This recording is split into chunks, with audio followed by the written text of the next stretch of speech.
सभी सहयोगियों को प्रणाम, नमस्ते और यथा योग्य अभिवादन। मैं सुनीता अपने चैनल एस्ट्रो सुनंदा पर आपका स्वागत करने के लिए आतुर हूँ। कुछ ज्योतिष की बातें उसकी दुनियादारी के साथ, क्योंकि ज्योतिष एक विज्ञान है और कला भी। साथियों, आजकल हम ग्रहों के बल पर चर्चा कर रहे हैं। एक शॉर्ट वीडियो ग्रहों के उच्च बल पर थी, अब चर्चा उसके विज्ञान की इस वीडियो में। सबसे पहले सूर्य के उच्च बल का मनोविज्ञान। सूर्य उच्च का यानी आप में इतनी सामर्थ्य है कि किसी के अधीन आप न रहें, आपका सर कहीं नीचा न हो, क्योंकि आप में सिद्धांत है।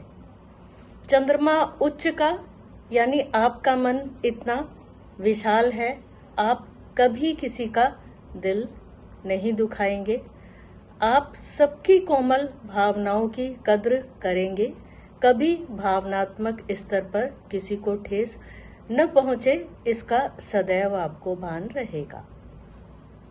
हर सही व्यक्ति और स्थिति के लिए हाँ कहना आप जानते हैं।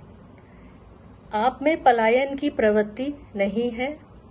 सबका साथ, सबका विकास आपका मूल मंत्र है। यदि मंगल उच्च है तो आपके पास एनर्जी है।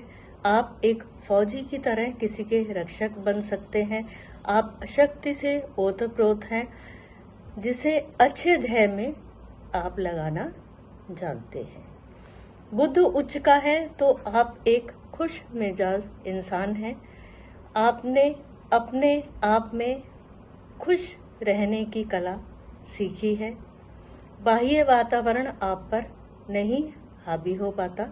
विपरीत परिस्थितियों में भी आपके चेहरे पर एक मुस्कान मिलेगी।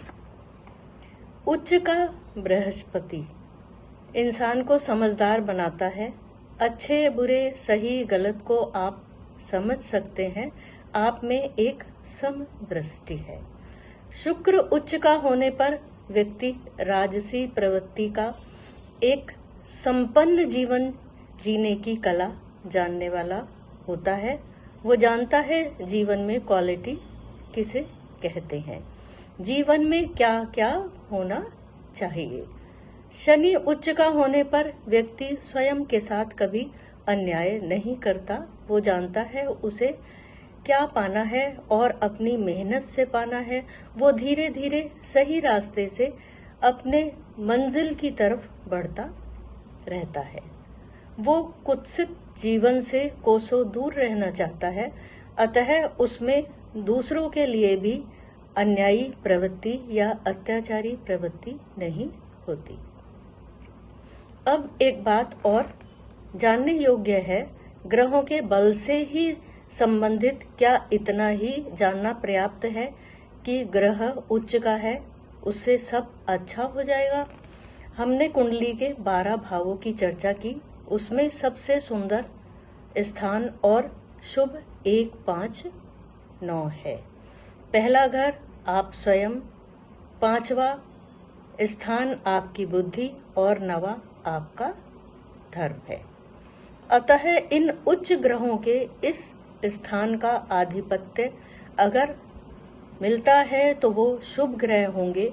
वो गुण उनमें परिलक्षित होगा ग्रह अनुसार जो भी उसका स्वामी होगा। दूसरे नंबर पर 1, 4, 7, 10 यानी केंद्र के स्वामी आते हैं। वो भी शुभ हैं, पर ये ही स्वामित्व उच्च ग्रहों को 6, 8, 12 का यदि मिल जाता है तो वो विपरीत फल भी देकर जाएंगे। आपको यही समझना है, आपका उच्च ग्रह क्या अच्छे स्थान से संबंध बना रहा है तो उसके बल को बढ़ाएं। यदि नहीं तो उस पर कंट्रोल रखें, नहीं तो मुसीबत आपको घेर सकती है, जिससे आपकी हानि होगी। क्योंकि उच्च ग्रह जब खराब स्थानों के स्वामी होते हैं तो उनका बुरा फल भी शुभ फल की तरह ही भरपूर मिलता है। एक उदाहरण देती हूँ।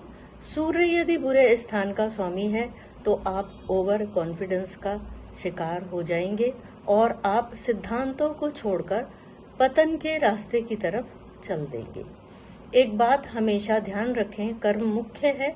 दोनों ही स्थितियों में कर्म आपके द्वारा ही होगा, अतः ग्रहों की स्थिति को समझते हुए प्रयास सदा सही दिशा और मात्रा में करेंगे तो ग्रह के प्रभाव और दुष्प्रभाव को काफी हद तक स्वयं नियंत्रित कर पाएंगे और जीवन आपके अपने कंट्रोल में होगा, सही दिशा में आगे बढ़ेगा। ग्रहों के इन बलों को नक्षत्र से जोड़कर और ग्रहों के बल के और प्रकारों को भी, जैसे कि ग्रह का स्थान बल, दिशा बल, उन पर आने वाली वीडियो में चर्चा करेंगे। नक्षत्र के स्वभाव को समझेंगे उच्च ग्रह के संबंध में। तब तक के लिए मुझे आज्ञा दीजिए। आप मुझे इंस्टाग्राम पर भी फॉलो कर सकते हैं। अगली वीडियो तक के लिए नमस्कार। कृपया मेरे चैनल को सब्सक्राइब कर लीजिए।